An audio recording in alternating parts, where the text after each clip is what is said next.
Hi, I'm Chris Fabry, and I'm pleased that my debut novel is going to be published by Tyndale House. It's called Dogwood, and it's a story about struggle and finding your heart and love and loss, finding your true identity. I love Pat Conroy's writing, and for my first book I wanted to do for West Virginia what he did for South Carolina. When you read any of his books, you can feel the tides moving around you. You can smell that shrimp cooking.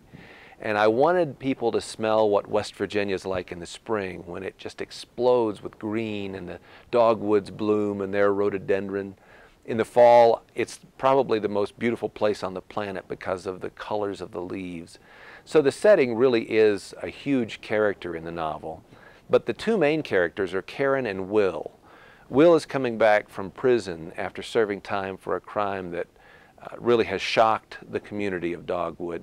Karin's life has spiraled. She's struggling to survive.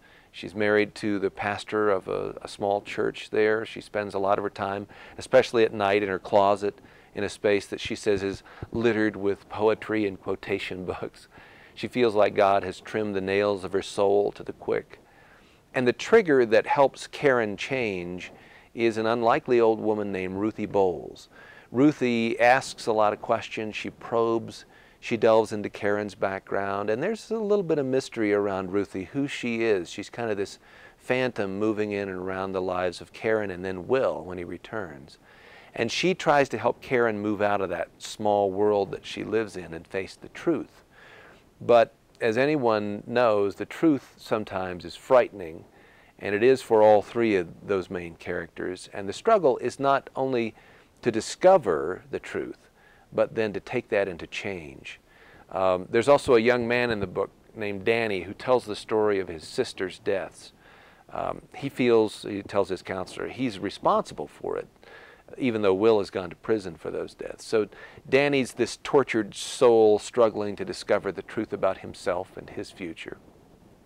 The story culminates with a mystery and the solving of a mystery about one of Will's friends who's disappeared.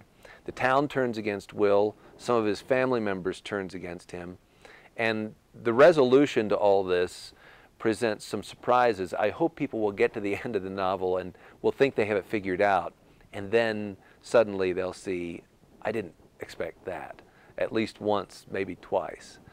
I first got the seed of this idea in the late '80s and early '90s when there were several horrific accidents involving children, some by drunk drivers. And floating in the back of my mind was a love story between a farm boy and this beautiful young woman.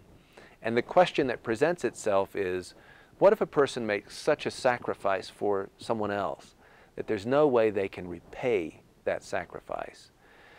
Obviously, that gives us a lot of room to portray a Christ figure, and Will is that in this book.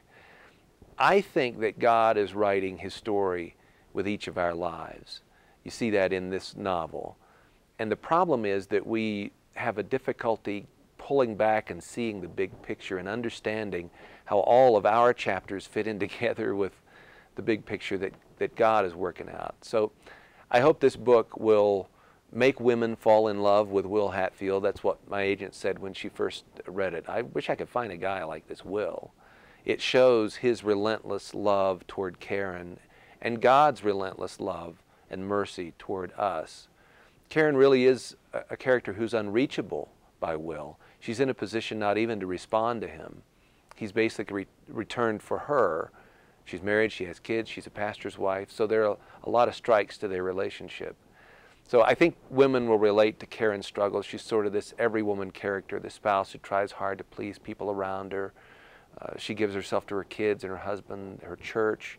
Still, there just feels like there's something missing. There's some aspect of life that she can't grab hold of.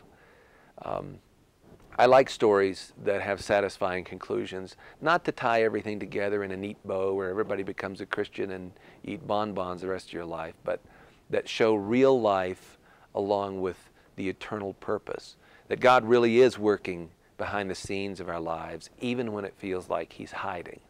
So I think this story will be satisfying to a lot of women, especially, who would love a second chance at life, at love. And I hope you catch the excitement that I feel for Dogwood.